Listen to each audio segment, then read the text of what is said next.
Kia ora and welcome back to another episode of the podcast. It is good to be here. It is almost as good to be here as halloumi is also good. And if you don't like halloumi, then obviously beauty is in the eye of the beholder. So sorry to you vegan folk. But today's guest, absolutely amazing chat. I definitely felt quite a bit lighter afterwards, and I know that it took me a while to process everything that had gone on, but I think this man really exemplifies the meaning of community as well as finding some sort of purpose with through his service. And I know that really everything that he said came from a place of love and just doing everything that he can to try and help whoever he is with, and that just bringing that positive energy and just making whoever's day he is with better. So yeah, today just such an amazing chat, and I think it's a timely reminder just to, if you have the ability to right now, if someone's been in your thoughts, or if you've been out there and you've just been, haven't seen someone for a while, just this is the time. Reach out to them, let them know you're thinking about them, and that's exactly what Tuga reminds me of here. So Mr. Tuga Mativa will take us out with the episode today. It is good to be here. Stay safe.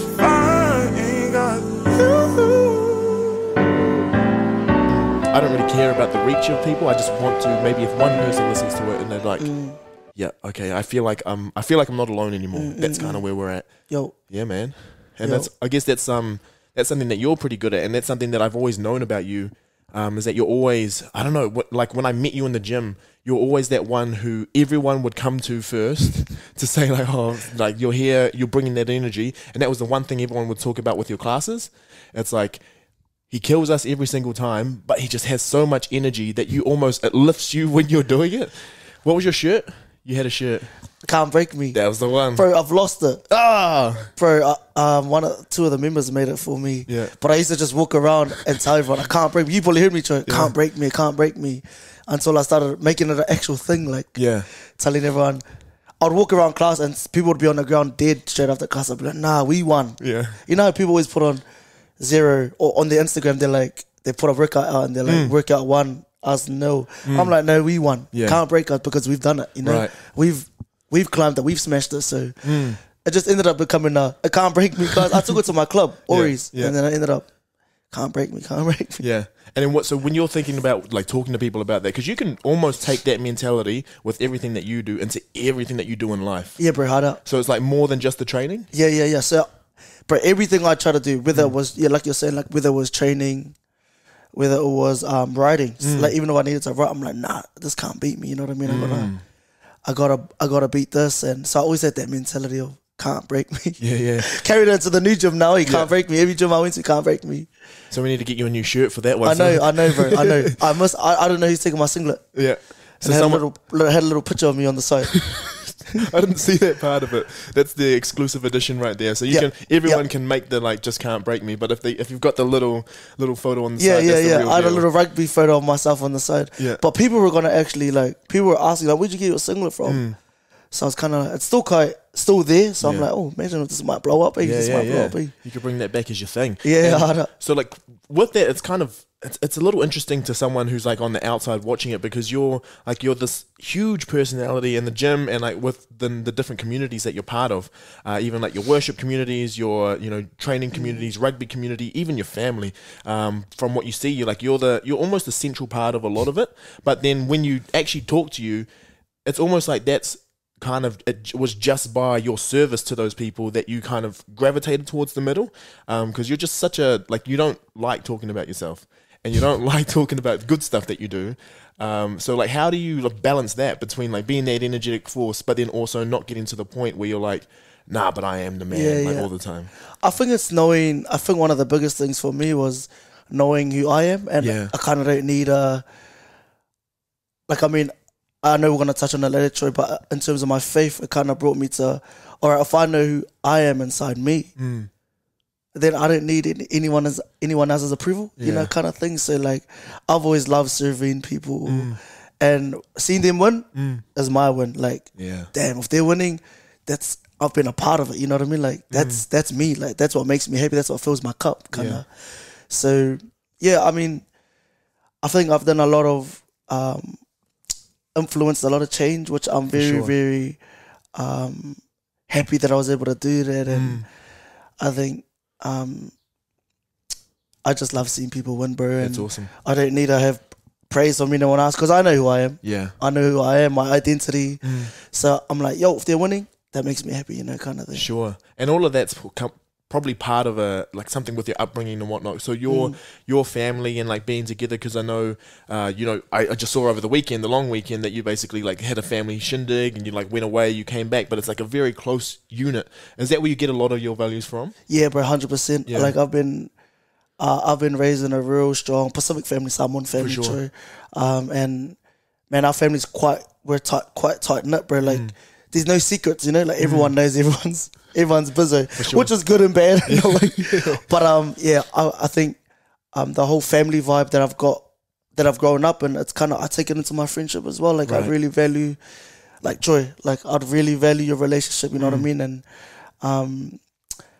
it's almost like you'll be my brother. I'll sure. treat you like I'd see my brother kind of. Yeah. So I always take that vibe wherever I go, and I think it's quite a natural thing. Like you don't have to act it out, or so like it's something I've grown up naturally just gone out there and hey, if you're my friend, I'll treat you like my family, Right. So Yeah.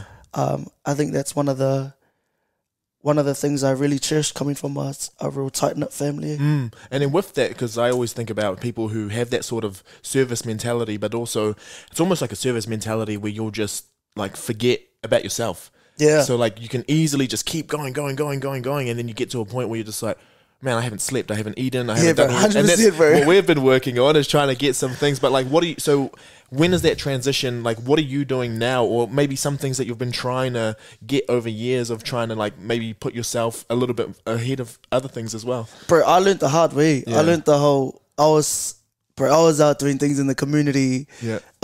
We started this group that we'll probably touch on later, Yeah. a men's group. I was out serving so much joy that I became the superhero. Do you know what I mean? When I'm actually not the superhero. Right. So within a year or two, bro, I was burnt out. Like I was like, damn, what am I doing? Like, my partner, she was neglected because I was always out doing everything else. My family in a way was neglected because I was out doing a lot of things. So I ended up being burnt out. And then I came to a stage where I was like, wait a minute, who's filling my cup? Sure. My cup's empty, bro. It's on E. So I had to really talk and get some wise counsel above me to actually help me through some things. So I'm still on that journey now, like Absolutely. being able to slow down because I was so used to sprinting, bro, like Yeah. doing everything Yeah. and trying to help everyone. And so it's actually bringing it back down to actually putting myself first because then I'll be able to serve properly rather Sure. than serving out of an empty cup. Yeah. And they didn't even get the best out of me. So Yeah. I'm still on the journey of, all right, slowing down when I need to slow down and getting the wise counsel that I need around the area. So, yeah. It's this weird thing. It's like this backwards thought in your head where you're just like, wait, but if I stop and do less, like no one else wins. But then you're like, actually, if I stop and give myself this rest and focus on, I can give them way more. Yeah, bro. And I lived in that mentality. Like, Yeah. now if I stop helping them, man, this is something bad's going to go down. You know what I mean? And I learned the hard way, like I said, bro. Sure. And, it's all learnings now. So I'm like, yo, sweet. If I do this the right way, then Troy will get the best out of me. Right. My partner will get the best out of me. My Yeah. family will get the best out of me. So, yeah, bro. Yep. Yep, And yep. So just talking about that, you brought up your partner, and that's actually your fiance too. I think by the time this comes out, you'll be either approaching wedding or will be married. Yeah, bro. And how's that all going? Bro, it's... Don't get married. Nah, Jake, I'll take that back. Bro, we get married in March, the 6th of March. I got a beautiful fiance. We've been together for about 3 years. Yeah. And she's played a huge part in my journey with faith. And really finding who Tuga is as a person. So yeah, we're getting married in March. Yep. Super excited. At the moment, we're just still planning. Yep. Super stressful. Super stressful, but that's all good, bro. Yeah. I think it comes with it. Yeah.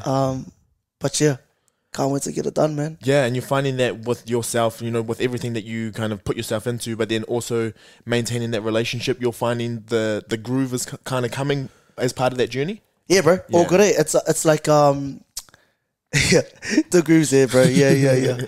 The wedding stuff, bro. Look, if I'm honest, man, it's quite stressful. Yeah, for it's sure. quite stressful, bro. We come from two strong families, so like, when two strong families come together, bro, it's like we gotta learn how to, Yeah. compromise. We gotta learn how to come together, and it's an interesting journey. It's interesting. But I try to keep the groove going, bro. For sure. Try to keep everyone okay. Yeah. Try to be the peacemaker. So March the 6th, bro. There we go. Yeah, because some of those big events, they're always just like, you almost lose the essence of it with the more stress that comes with it, because it's like so stressful, and then like no, but at the end of the day, like we're joining two forces. Yeah, bro. 100%. Like we're just expanding love in this one communion right here, rather than just being like, oh, like this hasn't happened, and you're like, but at the end of the day, the overall theme is love. Yeah, and that's what we're here for, and that's what we've been brought back to, bro. Honestly, we were focusing so much on the outside noise. Throughout this journey, I mean, of trying to plan a wedding, we're so like, we were so focused on what was happening, what families want, but actually the end goal was love, and we brought it back to that. Like, okay, why are we getting married? Me and you, why are we getting married? Are we getting married because they're saying this, or they want this, or or because we love each other? So we brought everything back down from there. So we put the love letter at the top. All right, sweet. That's why we're getting married. Everyone else, this is what we want. They can just, you know what I mean? Yeah.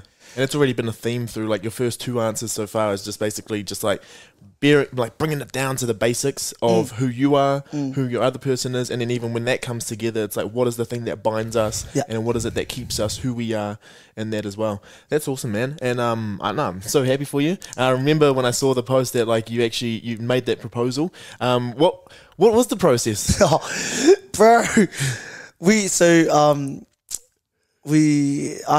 I knew I was gonna propose. Yeah. So like we kind of when we first met up ever, there was this little walkway into Tahi Bay out in Porero, because she's on Porero. All right. So I knew this, bro. I knew this this certain spot because we used to party there with some of my boys. But it's such a nice view, bro. It's such a nice view. So then I was like, man, I'll take her up there. So I was like, I met up with her, picked her up, went to the spot. And we sat there and we talked. And then a year later, I was like, I had in my head I was going to propose to this girl. Took her up there, bro, proposed. But as I was proposing, bro, I was on my knee, right? And she was crying because I had already proposed. And then she went to wipe her tears, bro. And I looked and the ring was in the grass. But this was like 12 a.m. at night, bro. The ring was in the grass, bro. And she was crying, but looking for her ring at the same time. So I had to put my torch on, bro, and look for the ring. The most awkwardest thing ever. And we just started laughing afterwards. Yeah. But never again. Man, that's obviously you found it. Yeah, we found it. Yeah, and it's good because that's a story that you'll have for like the rest of your life. Bro, I was telling all the boys about it and telling my family. They were like, "You idiot." And so with that, talking about journeys and different things that you've been part of, like obviously a lot of people would know you from the footy scene before you like actually got into training as well, because you're like Ori's ride or die. How many games did you hit century? Yeah, bro, I played I had 100 in 2020. In 2020, yeah, 100 games last year. So 101. We played a game after, then we lost in the semi. So 101. Right. We won 101, Troy. So there we are. Very proud of where Ori's is part of. It's real special because it's kind of molded me into. It's been a part of the journey, you know. And so, I grew up playing at Ori's. And once college hit, went to Rongotai College, and a lot of the boys from Rongotai, they go to Ori's, they graduate into Ori's rugby. So it was a no-brainer. I just went straight to Ori's. All my friends were there, and ended up playing 100 games for Ori's. Yeah, because that's a milestone, and like if people don't think about it, like the season's not necessarily a very long season. Yeah, but that's assuming that you don't get injured, you don't have to go away, you actually start, or you actually get on the field every game.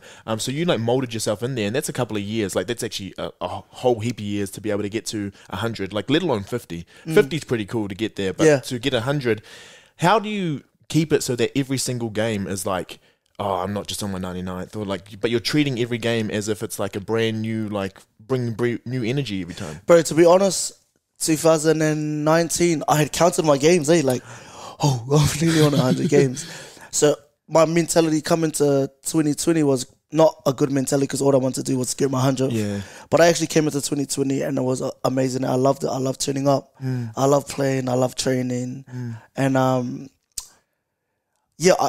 forgot about it. I forgot that my 100 was coming up, bro. So I just played week in, week out. There were some young boys, amazing, talented young boys coming through, bro. Yeah. So I had to really work hard to try to keep up in the top grade side. So I'm very blessed to get to 100, bro. Sure. Yeah, and then just having like also just thinking about all the boys that went through RC with you, and then having that, so you would have been like polo grounds before you even got to before you got to RC, and then you got to RC, and then after that you go back to the polo grounds, like that's your stomping ground again. But you've got that, like you've grown as like from kids to men into that as well. But as part of that, some people go off to representative stages and whatnot.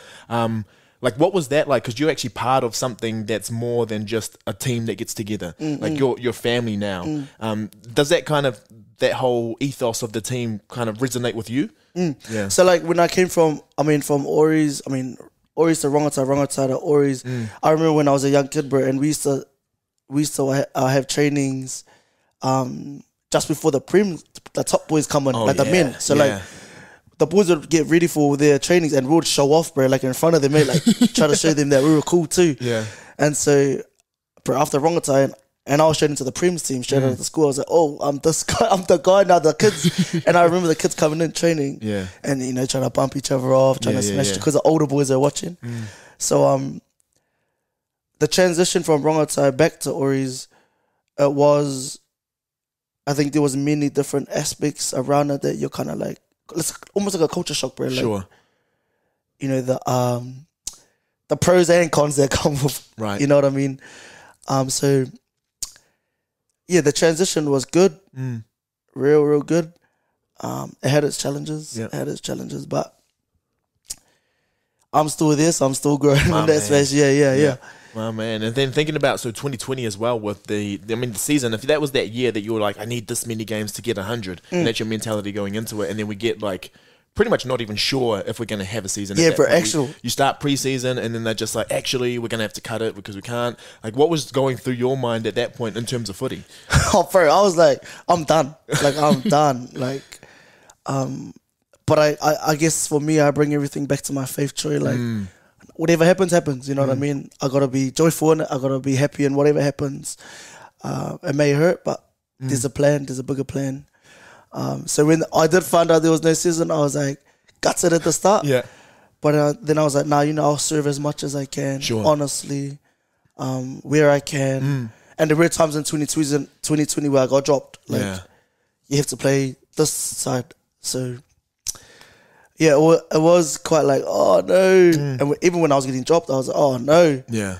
But I had to bring it back to my faith, bro. Like, man, this is what's built me. This is what I build my life on now. And so I just knew everything would be okay. Sure. It might not look it now, but I knew it was going to be okay. Yeah. And what was it like? So just before we get into your faith, because that's going to be a huge part that I think we're going to talk a lot about today. But, you know, just with 2020 and people being able to go back to club, what was it to be finally like playing with Artie again? Oh, bro, I didn't actually get to play with us. Oh, did you not? Nah, bro. Dang. That's the game I got dropped, bro. And I was hurt. I was like, I didn't get dropped. I think I didn't train that week, which was fair. Yeah. So I didn't get to play. But I mean, when Arts came back, it was massive for the club. Like he's a big Ori's man, and I was just happy to watch it, bro. Sure. I was like, yeah, cool. Yeah. Big bro's back. Yeah. He's doing this thing. I just love it when guys come back and serve the community. And he came back, bro, and played for our reserves grade, bro, one game. I was like, oh. And for me, I was like, that's what community is about. You know what I mean? Like, it doesn't matter whether you're high, at the lowest point, you know, we're all one. That's how I see it. And it's just enjoying, like with the things that you are passionate about, or the things that you're also good at. Because I think when we think about service, a lot of people think like, oh, you know, I can't do that, I can't do this. But there are so many things in your life that you've done that made you, like, put you in some position to be able to serve somewhere. Yeah, bro. Like, you've got something. It doesn't matter what it is. Like, you're able to give that back. Bro, 100%. It's like a prison, bro. Like everyone's gifted. Everyone in this world is gifted. It's just, when you're going to unwrap yourself and say, look, all right, here's the gift that I've got. How can I give it back to the world? And I love what you're saying, Troy, is everyone's got something. Oh, for sure. Everybody's got something. It's how you give it back to the world. Yeah. Yeah. And just getting back into your faith. So, like, that's obviously something that, you know, I remember you used to be coaching and I'd come in and, like I've never seen someone so into a book. You're like, oh, I'm just gonna go do some reading, and I'm like, I wonder what he's reading, and then I'd always see it'd just be like, you just go through your book. It was like underlines here, just like filters, everything, and you're going through that. But a lot of that is to do with tying faith to everything as part of your day, but also trying to make it so that it's not just like you're not just learning scripture, but you're learning how scripture is applied into your everyday life. So how long has this been part of your life and journey? Oh, bro, I've grown up in the faith. Yeah. I've grown up in the faith, bro, and like a lot of it, when you grow up, you kind of like you just do church, like you do. All I knew was what my dad was doing. Like dad was like, "Tunga, get up, we're going to church. Put your clothes on," and blah blah blah. Very grateful for it because it's actually that's where my faith was born through my parents. Fast forward a little bit, 2018 is when I kind of really come into my faith. Sure. And it wasn't until heartache, like heartbreaks and just a lot. It was a hard time back in the end of 2017, so it was quite tough. So in 2018, I had to come into a place like, all right, I've tried everything in this world. I've tried everything I can, but something that's not fixing my heart. Like I've got the coolest friends. I've got a job. I've got, bro, I had everything. I got a car. I got the little things in life that people take for granted. Like I had more, you know what I mean? Like I was like, all right, I got all of this. But my like there's something happening in my family. Like we're broken at the moment and I need something. Like I yearn for some peace. Like, bro, I was an angry boy. 2007, right up to about 2017, bro. I was angry. Such an angry boy. And bro, 2018, I come into this place of like, all right, I met my partner then. And I remember her telling me once, she was like, maybe you should pray about something. I was like, praying? Yeah. That's the weirdest thing someone said to me, you know what I mean? Like, I was like, nah, that's not my thing. Like, don't push that on me. Like, get defensive. And, bro, so I came into a place where I actually did pray by myself, bro, in my room. Like, all right, no one can see me. Yeah. I'll do this by myself. And man, my heart sunk, bro. Like, I was completely changed, bro. Not completely changed, but I felt this overwhelming feeling just come over me, bro, and just be like, holy, like, what just happened? And then I remember the second day, I ran up to Mount Victoria. I look out here. I ran up to Mount Victoria, bro. And I got to the top where I just started crying, bro. This was like midday. Like, I didn't even cry in front of nobody. It's like midday, bro, misty as, like, and I come into this place where, like, everything around me seems broken. But for some reason, my heart's at peace. You know what I mean? Like, peace that this is a journey of something later to come. And throughout 2018, I was starting to see that my journey was actually helping other brothers. And I was like, oh, wow, when you think it's about you, it's not all about you. It's about everyone else. You know what I mean? And ever since then, bro, my faith has played a huge part in the way I live. I may not get it right. Imperfect. Bro, 100% imperfect, but I try to be better every day. And for me, that looks like through my faith, like through reading my Bible, and try to apply, like you're saying, try to apply what I do, what I read, and try to apply it into my daily routines, my daily life, what I get up to. Bro, always get it wrong. Yeah, bro, always get it wrong, but I understand the gracious side of things and always being able to give myself grace before I can give everyone else grace. And it's okay to make mistakes. It's okay to trip up. Bro. Faith is huge for me, man. For sure. And it touches the heart when I talk about it. So when you got up there and you did break into tears because you had that emotion that kind of came over you, was that just like a contentment that this is like the rest of your journey, you'll have a higher purpose to serve? Yeah, bro. It was that, and part of it was because everything around me seemed broken. It was almost like, I got you. Everything's gonna be okay. Like, it may look difficult, but it's gonna be okay. And I've come to a place now when something's happening around you, it's almost character building. You know what I mean? So I'm like, looking back now, I'm like, oh, I wouldn't be here today if I didn't have that 2018. You know what I mean? So I'm like, it was beautiful, bro. It was beautiful. And your involvement in like your church communities, but also just communities in general, and just thinking about, having that sort of service approach to everything, and then kind of becoming a leader through service, but then also having your faith is kind of a backbone to a lot of what makes you feel like you're serving value and you're serving your own purpose as well.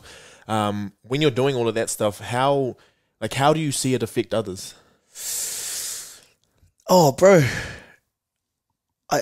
This is like a scripture that I love, and it's like saying it goes a little something else like, you are meant to be the light of the world. You know what I mean? So like, I'm always reminded of like, Tunga, you're meant to be the light of the world. You're waking up today, you're meant to be the light of the world. Go shine your light. And so when I see it change people, I don't believe it's me. I just believe it's my faith within me. Yeah. And so I'm kind of like, when I see people win, I'm like, all right, a lot of the things that I had to go through was for them. Like, it was for him. It was for my mate. Like, and so throughout the journey, bro, like, I've seen it, what I went through, save like 30 other men, you know? And I'm like, oh, yo, okay, this is why. I understand now, like, it's not all about me. Like, when I'm down and out, all right, I understand that there's a purpose for something. There's always a purpose for why I'm feeling this way or why I'm going through this. And it's for our group of men that we're going to probably talk about. Yeah, for sure. Yeah, man. And so with that, you know, because I think when you're younger and when you have that a lot of anger towards the world and you're just like, you know, I don't deserve this, like why does this keep happening to me? Until you actually get some sort of light within you, or something kind of ticks something in your brain where you finally like realize, oh, like this was all part of it. Yeah, bro. This was that bigger purpose in the end. That's when you can start to like put cogs into motion to serve elsewhere. Other than that, you're always just like down like, oh, it's always me. Yeah. But honestly, bro, like, true, throughout the journey, bro, I'm not gonna lie, man, I was like, why me? Like, why the heck me? Like, and so when we're coming to this, 3 years later, I'm like talking to some men about some stuff that have read about it. You know what I mean? And I'm like, hey, bro, I've been through this, man. I can help you around this certain area. And so I'm always in my head, man, you can read a book as much as you want. But if you've been through a journey before, man, you speak from that very place. Yeah. And so I've sat with some dudes and been like, just trying to share my journey with them. Yeah. And it's just been cool to be able to see them smile. Like some guys don't even smile, bro. And you can just see all over their face, like. And then you hear stories of the boys, like, I'm fixing my relationship, man. I'm getting better and coming off the drugs and yeah, bro. And that's a really good place to take it now. So that sharing of your journey. So you just did it as like a, you know, you'd sit down with friends and just chat every now and then. But then you actually made it like or became part of a more formal thing where you actually got a group of people together that you've been talking about a couple of times. And like, so just before we get into that, it reminds me of just like Kava. Yeah. And you'd get together, you'd have Kava. But that was almost like the first time that I'd see all of the like strongest men you've ever seen, like the biggest men, right there, just say that they're going through some stuff, break down a little bit, but it's okay to break down a little bit in that circle, and then we kind of leave feeling a little bit lighter because you're like, I've finally been able to get some of that burden off me. And that kind of sounds like what you've created, so I'll let you go into that for a little bit. Bro, so Band of Brothers, that's what we run. We started as a group called O-Rays. Right, so, I remember those days, The O represented just a picture I had in my head of like stick figures holding hands, and Rays was a picture of I had got, and it was almost like a dream that I had of men coming out of the mud, so like stuck in the mud, right? But they were trying to fight their way out, but they were coming out. You know what I mean? So I was like, man, O-Rays, like, and a lot of people thought it was affiliated with Ori's, so it wasn't. And it was just me and one other guy, man. We caught up one night. And I said, hey, look, man, this has been on my heart. And I just started bawling my eyes out, man. Not realizing that he was going through a similar journey at the time. This brother opened up to me, bro. And I said, hey, how about every Wednesday we connect up? Like, Wednesdays are free for me. Let's catch up, man. And then Wednesday come along.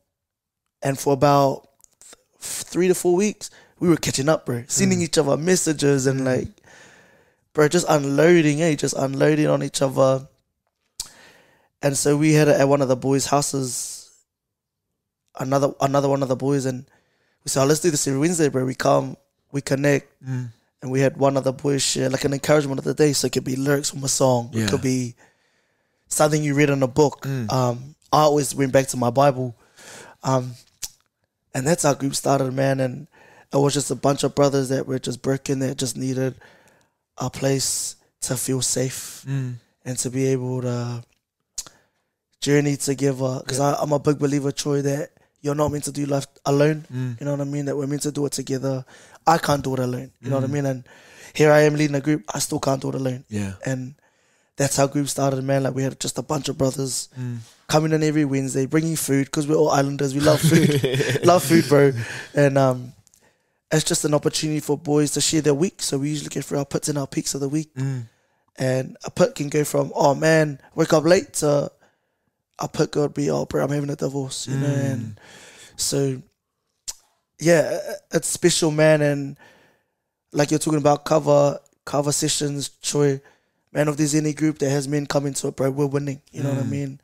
We're winning. And not feeling like you're a burden for actually like having to talk about these things, right? Yeah, man. You're giving them that space to be able to say like, it's okay to feel these things. Let's feel it together and we can hopefully get something out of this. Bro. Yeah, hard out, man. Like, let's do it together. You know what I mean? So many men are choosing a road that's not so nice and don't really value their life until they have some brothers speaking into them. And as men, we struggle alone just to speak. Yeah. Like, whether it's any guy, like, I'm always hearing this thing about Pacifica men, or, bro, I tell you now, it's every man out there, man. They're struggling.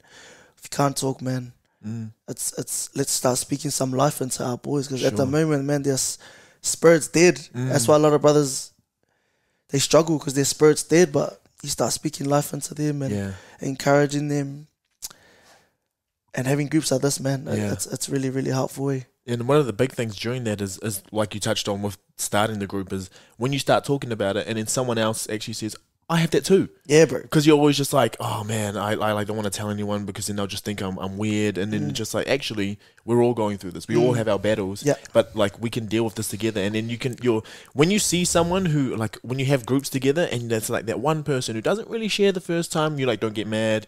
And then they just like slowly, when you see them finally open that shell and then they start talking again, you're like, here we go. This is exactly why we do it.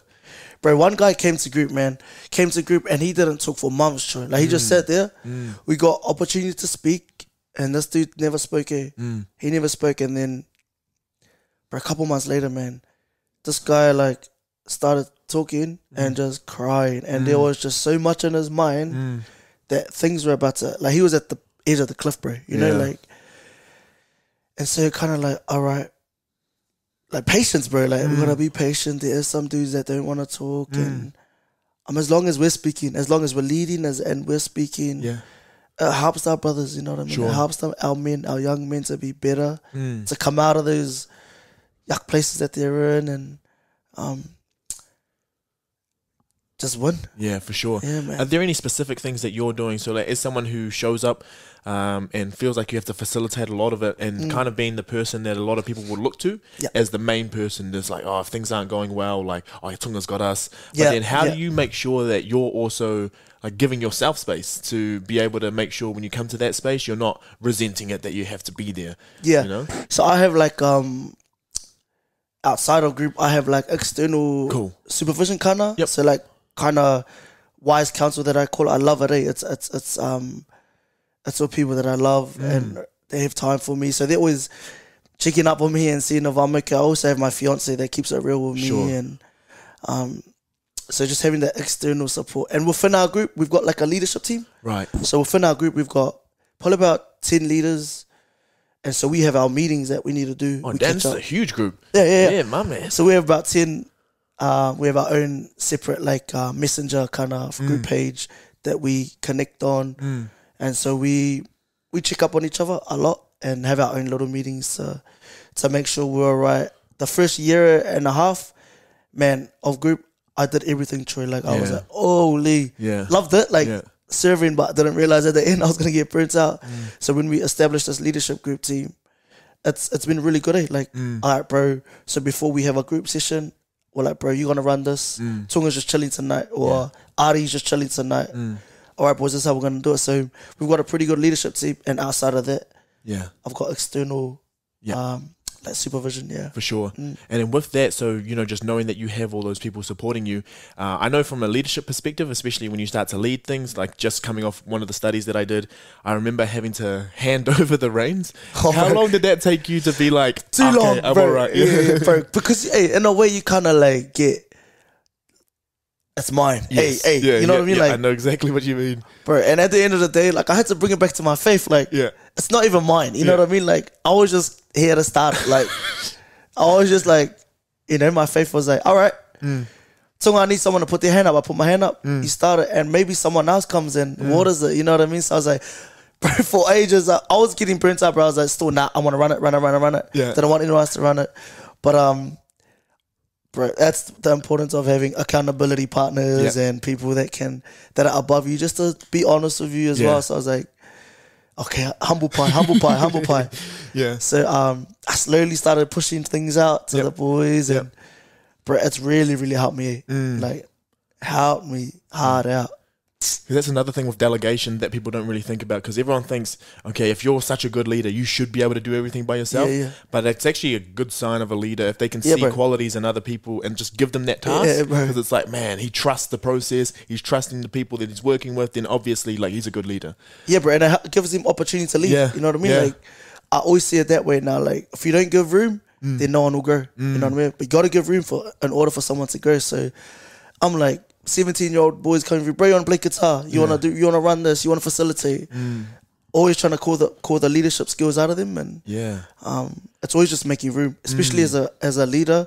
I'm like, all right, I gotta make room now. So stop being stubborn, drop your ego, and always make room for the new. Right. And that's something with this group that, by the sounds of things, you know, if you're giving the younger people like a level or a platform to be able to work off, it's no longer that you're coming in and like the leaders are here, then we have people under you and people under you. Like you all come in and you're literally, so if it was back to the O-Rays, all rising together. But then like it is a band of brothers, and the band is always on that same level. I feel that, man. That's really cool. And I was just thinking one more in terms of this, but you know, if you meet weekly, so we know that if you meet weekly, it's going to be great, and that's that one part that everyone looks forward to. But is there anything that you give them, like maybe outside of the meeting times, just to help each other out?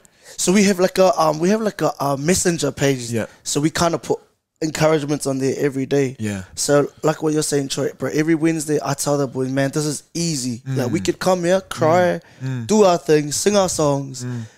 But it's the other days. It's the Thursdays, it's the Fridays, it's the Saturdays, it's the when you're alone. Like, how are we coping, boys? Are you fully relying on Wednesday? Because if you are, honest truth is you're gonna break down. Like, come on, not Wednesday, bro. You can't rely on Wednesday. It's good. I love it, but you got to be able to be strong enough, or like have something else outside a group. And so we don't really have like a homework task thing to do, but we usually set someone up for the word. So like, I'll be like, all right, guys, I'm taking next Wednesday. So we have a schedule of who will be speaking, and we use our own boys to speak, to share their journey. So boys just prepare themselves for the Wednesday. So somebody will be like, Tunga, you're on the road next week. So, all right, what's Tunga speaking on? Come back.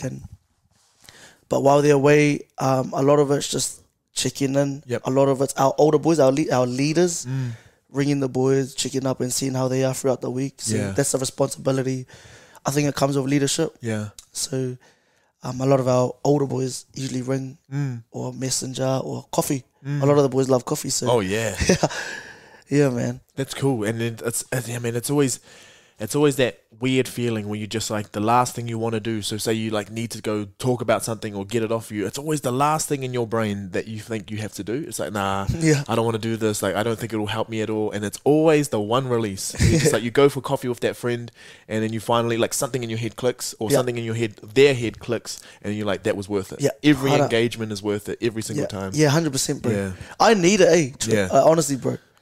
Like, so many people around the Wellington region were like, man, that guy's got it together. He's like leading a group. Bro, they didn't realize how much support I was getting, like how much counsel I was getting, how much, like the amount of times I was out for coffee with people that I need help. And that's so like, as a leader, you probably need more. You probably need the more support. You're no choice. You've been in leadership, bro. We've been doing it, Yeah, man, it's quite a big responsibility. Yep. And it does get to a point where, like we were talking about earlier, like being able to hand over the reins, but also being able to say that you're struggling as the leader. If you do lead well, and if you do practice a lot of what you're talking about, people will know right away, like yep, we got you, and we will actually help you through this. But if you were that leader who just like, you know, didn't value anyone in it and you only cared about yourself, that's when you don't really have that support. So just always being a good person, right? Yeah, bro. And then just thinking about before with your faith, and then thinking about also what you're doing for yourself in these groups as well.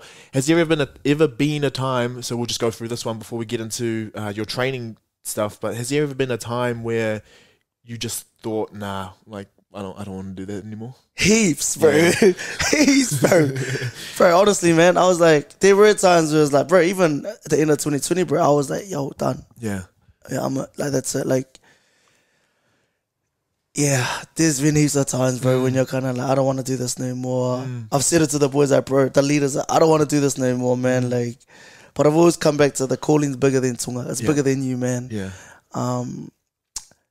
Definitely heaps of times, bro, we kind of just want to throw in the towel and say, nah, that's enough. But, bro, I guess that's why I have the people I'm accountable to. Cool. And also being around great people that can help me out, man. Yeah. And just growing. So, like, it's cool because you're growing people. Like, you're growing awesome people rather than just, like, thinking about... Because that was one thing when I was thinking about when you and Ards did the preseason thing. Yeah. And I was watching all the things that you were putting out when you were talking. It was like, yes, it was about training, but a lot of the messages that were coming across was just like, we just want to build really good people. Yeah. That was awesome. Yeah. And is that kind of your philosophy? Because when did you actually start getting into training people? Bro, I got into training people when I was about 3-4 years ago. Yeah. So FRF was the first place I ever started coaching there. Yeah. But before that, bro, I would, athletic kid, you love training. So I got into training people 2018, very grateful for FRF. Then I moved on to the Wellington Boxing Gym about 2 years later, which I'm still at now. So yeah, training people has been a journey in itself. Like, I never had the confidence to do it. Yeah. Always the loudest in the gym, but couldn't take people to train them, you know what I mean? Yeah. So real grateful that FRF was able to give me the opportunity to coach. Yeah. And I've carried on coaching right through. Yeah. But I even think your journey through that, because you actually went and got a qual as well, like, that's it then reinforces a lot of what you've been talking about in the earlier stuff, that, like, you are always learning. Yeah. And if you get it wrong, you get it wrong, but you can move on, and you have other times to come back. Because I know a lot of people who get into the training space, the most frustrating thing for them is that, like, people don't get the results that they wanted, that, like, maybe a class didn't go the way you wanted, and they just, like, they freak out, and they're just like, I suck at this. But you get to coach all the time, so you slowly start to realize, like, oh, you do make mistakes, and then you can come through with that stuff. So how has that journey been for you? Like, is it, because I know you were doing, like, community classes as well. Like, but I was doing community. You were running all over the place. I used to coach St. Mary's College rugby team. Me and Ari coached them in 2015 when I was still studying up at Victoria. Yeah. And just a sevens team, bro. Turned them into bro, we trained them like we did train the boys, We just smashed them, and these girls were killers, bro. They were pretty cool, They were pretty good, So we went to Japan, won the World Cup, bro. Yeah. Oh, wow. Yeah. So 2000 that's where the coaching started, Troy. Yeah. We come together 2014, bunch of girls that didn't know how to play rugby. So we made a promise to each other we'll take them through the year 13, so year 9 to 13. Yeah. By the time we were 13, they were year 13, we had won the World Cup. We had won all the New Zealand comps. Ooh. Yeah, bro. So that's when it started. And then I got into the FRF. But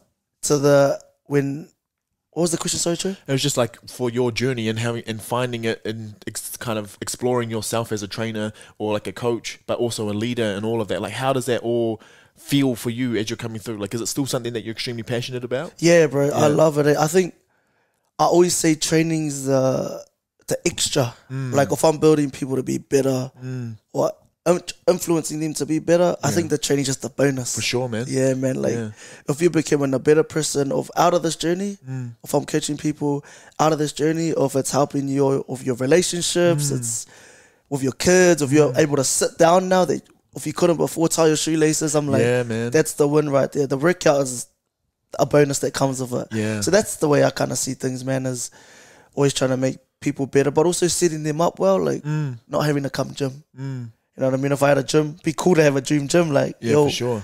But then if you have people coming in like, man, I can't come gym anymore, but I've set up at home. Yeah. I'm like, yo, there we go. That's it right there. Like, we're winning. Like we're winning, bro. You start their journey for them. Yeah, man.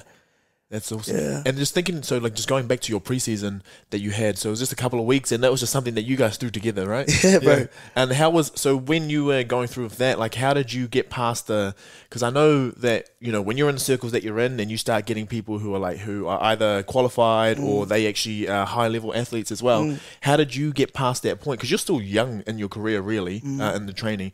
How did you get past that point of being like, bro, I was intimidated, they're gonna trick me. They're gonna see that I'm not that good. Yeah, like, how did you get past that? Oh, bro, I had to actually talk to somebody. I had to talk to Adi, bro. Like, bro, I can't do this, man. Like, some people are gonna look and be like, man, this guy sucks. Like, and I think it comes back to that whole like, you need accountability. Adi was able to sit me down, like, bro. I even hit him up. I said, man, you can have any trainer in this country. Yeah. Like, you can have any trainer you want. Why me? Like. And he was like, because I know what you can do. Like, kind of started speaking life into me. And I was like, oh, wow, okay, sweet. I'm good for this. I'm ready for this. So I wasn't intimidated at the start and then got over it. And that was only because I had to talk to people about it. Yeah, the way I was feeling. Yeah. And what's your amp up before classes? Because I remember when I used to coach, like frequently, I could show up and then get into it, but I remember like in the car on the way to the gym, bro, to the gym. Amp up so what's your routine? On the way to the gym, bro, my music is loud. Yeah. Man, it used to be like upbeat music, but now, man, I'm listening to like my worship songs. And I love it. Like, it's peace, but like rah, like peace and rah at the same time, mate. So that's my routine, bro. In the morning, I'll have like a morning devotion that I'll read. Jump into my car, play some sounds, then do a little prayer before I walk into the gym, just to bless my day, kind of just me and my car. Bro, and then we get into it, Smash the day, bro, smash the day. Absolutely. And just thinking about all the classes that you're taking and, you know, you're working with athletes, but then you're also working with like your everyday person. How is it that you're finding your energy? So like, do you see that you can transition between people? Like you're getting better at reading different people now? Yeah, bro. I think I am, mate. Like, at the start, I was always rah, you know what I mean? But I was always high on life until, you know, there are some people that come into the gym that kind of had a bad day, you know, and they probably just want to chat, bro, you know? And so I do think I'm doing a lot better at transitioning my energy levels into different classes and different people as well. So definitely something I think I'm getting better at. Yeah. And with the community groups that you work with, because some of them, like, some people would never have trained before, and they just see that you're throwing something like, we're just going to meet here and you're going to do all of that stuff. Like, how is it that you make them feel comfortable? That's like, they're in your space, but you're going to make sure that you do the best you can to keep them safe. Bro, the best thing for me, man, is I try to make, like, time, intentionally make time for each individual. So if it's like 30 people per class, bro, throughout that week, man, I'll be in like, how are you doing? How was your day? Yeah. Just try to build that relationship because I know that's how I work. Yep. So I'll do what you know what I mean? Like, so I'm always trying to build relationship with people, or if I throw a message out, just to an individual to make them feel safe. But I did get humbled really quickly when I went into those community classes, bro. Oh, hit me. I went in and, bro, I went from a CrossFit mentality into a community. Yeah. So it didn't go down well, bro. And one of the ladies just, bro, spoke to me like a mum, like an auntie, like, no, that's why you da-da-da-da-da. And I was like, okay. So humbled real quickly, which was something I needed, something I needed. But before that, with this certain individual, I had already spoke with her, like, we had built a relationship. She was able to grab me off in front of, and I was like, yeah, all good, whatever. Yeah. So you think the most important part is that relationship building? Yeah, bro. Yeah. 100%. Yeah, man. And then going into it, so have you always been that sort of person though? Like, even when you were younger, like that was always just making sure that you're respectful in all your engagements, and then when you do things, you're looking at where you can both win in every situation. Yeah, bro. I've always been like that. Like, relationships huge for me, man. Like, I think I wouldn't be able to go to something now. I can as a mature adult, but man, I don't think I could have been able to go into a place if I didn't know personally. Like, I was just kind of, I always wanted to feel like, all right, Troy values me, man. So I want to make heaps of time for him. You know, so it's always been like that for me. Yeah. Building relationship, keeping it safe as well.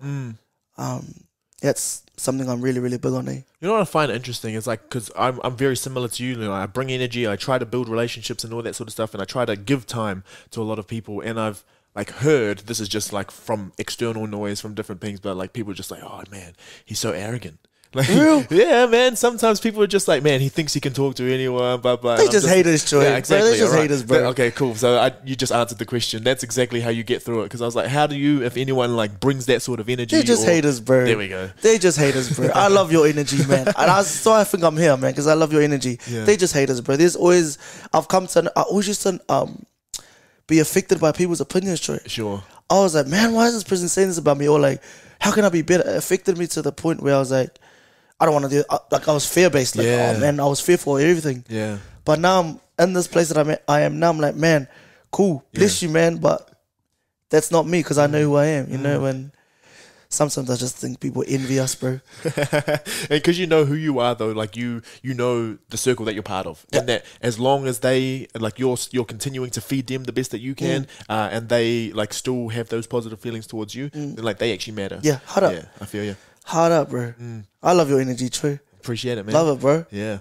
And then so now with going forward and kind of your journey through everything, so you still got your footy kind of there, but you're also, I think, service is going to be your huge thing, and that always has been your thing. But then going forward, what do you kind of have in the works for things that you might want to do, or even continue doing?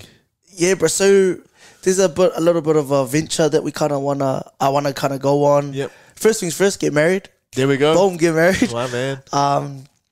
And we're looking to purchase our first property together. Awesome, bro. So we've missed out on a few, but that's all good. Yeah. Part of it.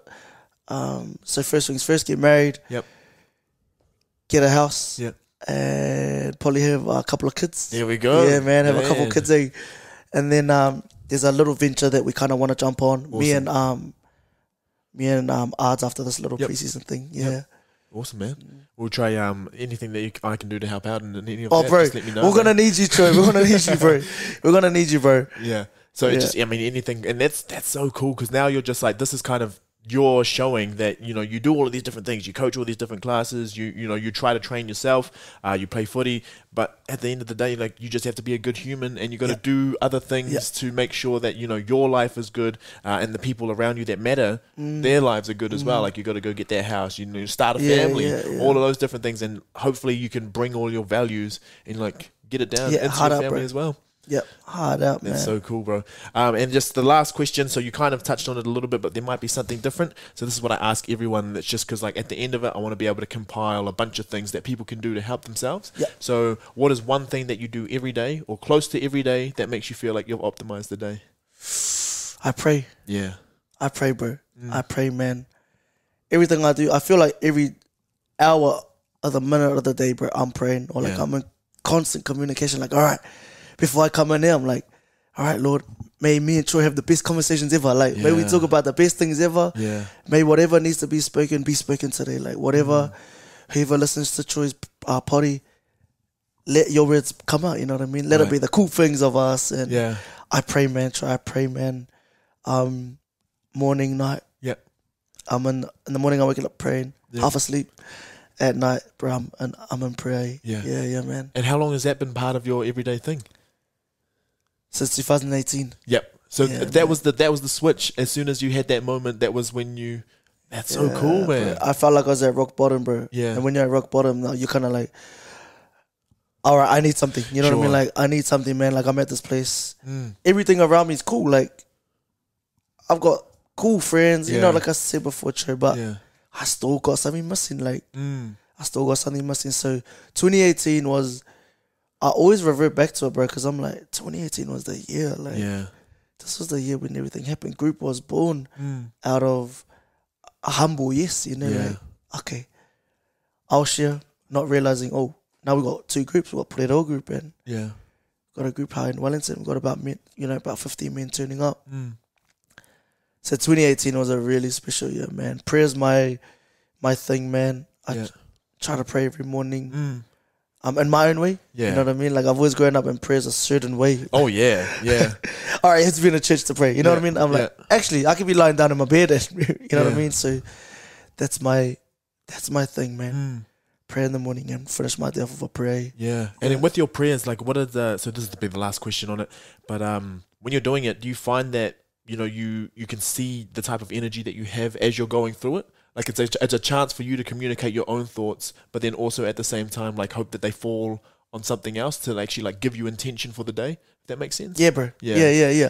Definitely, man. My prayers are like, I kind of pray. I'm like, thank you, Lord. Thank you for this. Yeah. And then I pray into my day. So like Cool. what you're saying, I pray into my day. Like, all right, thank you that this day is going to be amazing. Thank you, this day is going to be full of energy. Yeah. I kind of speak it into existence, you know? Sure. Yeah, and just praying. Yeah. Praying into my day is huge, bro. Yeah. I prayed to this meeting, bro, before I came. My man. You know what I mean? So I'm like, yo, Troy is one of the boys, and Yeah. just let it flow. Yeah, Let it flow. we did just let it flow that entire time, and I think that's a huge part of everything. It's just being grateful for everything that we've like been given, all the things that we've had provided for us, and all the just really awesome opportunities that we've had. Bro. Because we get given a lot, then I think, you know, on every single day we probably walk past a lot of it and just be like, this is. But then like the thing is, it's been put there for us. Yeah. That's awesome, man. You know, Troy, like when I was saying, we probably trained probably about twice at FRF or 3 times, not much at all, before you had to leave again. And ever since I spoke to Adi about this, I was like, bro, I think I need to catch up with Troy, man. Yeah. He was like, why? Troy's been gone for ages, like, bro, why he's catching up? He's not going to want to talk to you. I said, bro, I feel like we need to catch up. Yeah.